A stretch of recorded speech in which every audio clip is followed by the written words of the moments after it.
प्रसन्नवदनं ध्यायेत् सर्वविघ्नोपशान्तयेत् अगजाननपद्मार्कं गजाननमहर्निशम्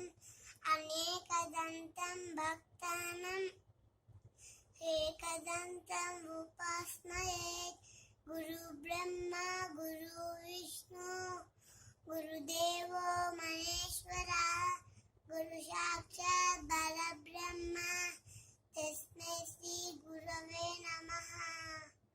नाकाङ्क्षे विजयं कृष्ण नटराज्यं सुखानि च किं भोगैराज्येन गोविन्द किं भोगै जीवितेन वः